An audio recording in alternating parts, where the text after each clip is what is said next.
Bonjour et bienvenue sur Technocrate. Nous parlerons ici de musique électronique et plus spécifiquement dans Technopole, de l'histoire de la musique électronique. Et puisqu'il faut bien débuter quelque part, dans un sujet aussi vaste, je vous propose de débuter par l'émergence du style dont le nom est le plus emblématique et lancera l'élan d'un vaste phénomène social majeur de ces 20 dernières années en Europe et qui s'empare maintenant de toute la planète. Je veux bien sûr parler de la techno de Détroit. La plupart des personnes écrivant sur le sujet commencent souvent par dire soit que la techno est intrinsèquement liée à l'histoire de Détroit, soit que cette liaison est plus un vernis poétique pour rajouter un peu de lyrisme à une histoire intéressante, mais somme toute pas si extraordinaire que ça. Et surtout, semblable à l'émergence des autres styles, comme si les genres musicaux étaient des champignons qui poussent aléatoirement. Or non, un style de musique, c'est le résultat d'un ensemble de facteurs liés aux personnes qui le font émerger. Et ces personnes viennent de quelque part. Et notre environnement influe nécessairement sur nos créations et sur nos manières de les recevoir. Du coup, on va commencer par s'intéresser à Détroit.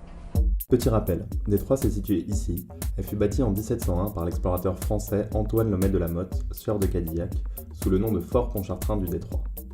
C'est pour ça qu'il y a un accent sur le E, parce que d'habitude en anglais, il n'y a pas d'accent sur les E. Elle sera disputée entre les Français et les Anglais, avec au milieu des troupes autochtones, s'alliant à l'un puis à l'autre en fonction des offres commerciales du moment.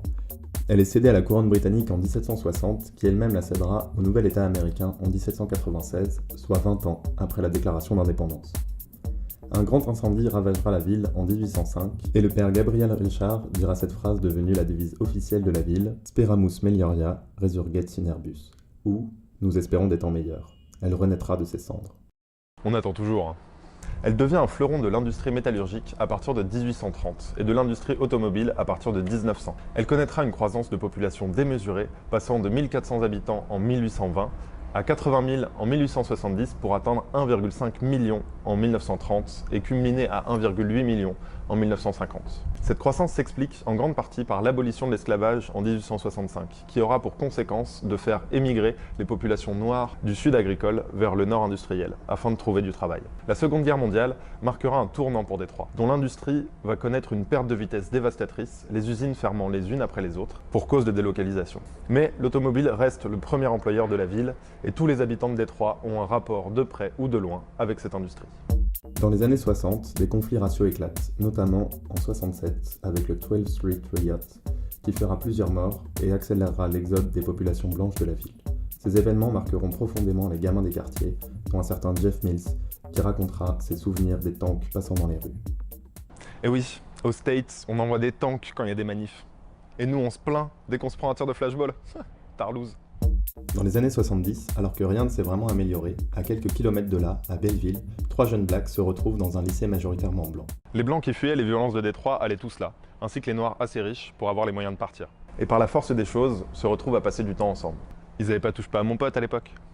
C'est Juan Atkins, Kevin Sanderson et Derek May, qui, passionnés de musique, se retrouvent pour écouter religieusement des disques de Funkadelic, Kraftwerk, Parliament, Yellow Magic Orchestra et d'autres. Vu qu'on va beaucoup parler de musique et qu'on n'a pas le temps ni les droits, on vous met une playlist en description. Cette culture musicale éclectique est due à une émission de radio quotidienne emblématique de l'époque, Midnight Funk Association, sur WGLB. Une radio locale. Animée par Charles Johnson, connu sous le nom d'Electrifying Mojo.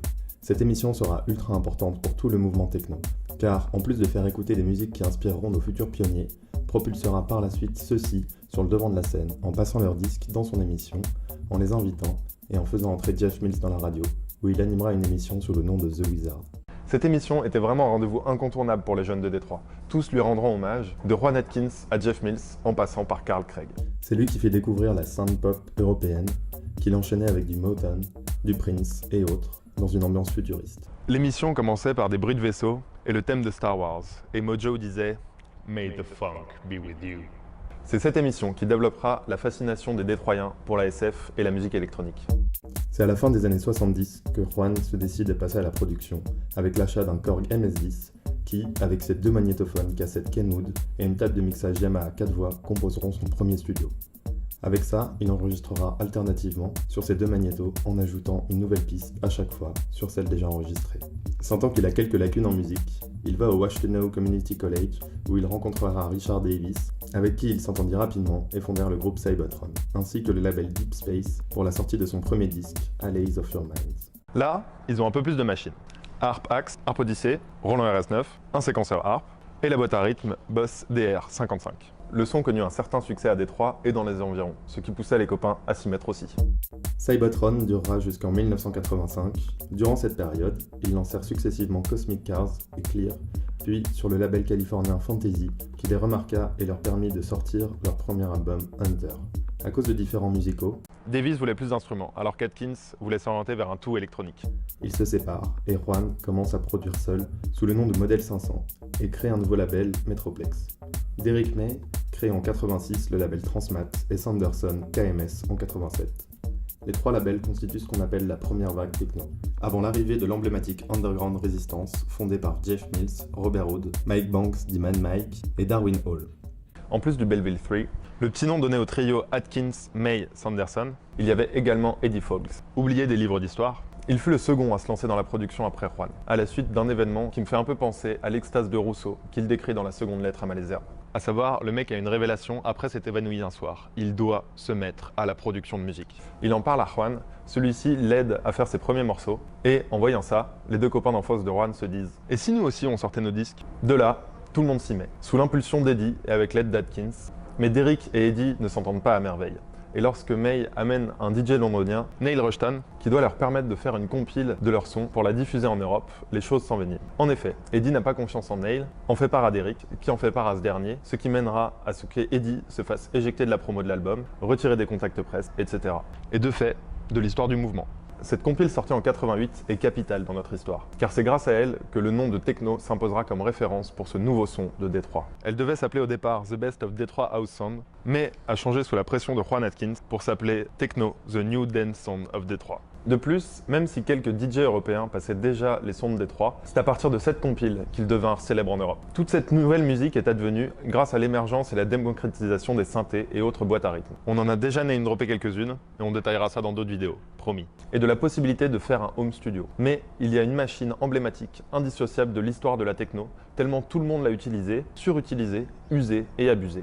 À tel point que ces sons sont dans tous les VSC du monde de nos jours. La TR-808. La TR-808, instrument maintenant mythique, était à l'origine une machine toute pourrie et boudée par les musiciens parce qu'elle avait un son trop synthétique, ne ressemblant pas assez à une vraie batterie. C'est ce désintérêt qui rendra la machine abordable et qui permit aux artistes de la techno de pouvoir se la payer, ainsi que les artistes hip-hop de l'époque. C'est justement ce son synthétique qui plaira à Atkins et ses amis. Et à la sortie de la 909, la petite sœur de la 808, celui-ci aura l'idée de mixer les deux dans un de ses morceaux, No UFOs, qui aura un succès retentissant. Ajoutez à ça la simplicité d'utilisation, la possibilité de créer des rythmes à la volée, elle en fera l'outil idéal du DJ afin d'ajouter un peu de rythme à son mix. C'est d'ailleurs lors d'un battle organisé à Détroit entre le Direct Drive et le Deep Space Crew que Atkins s'illustrera de son utilisation de la 808 et incitera les autres à faire de même.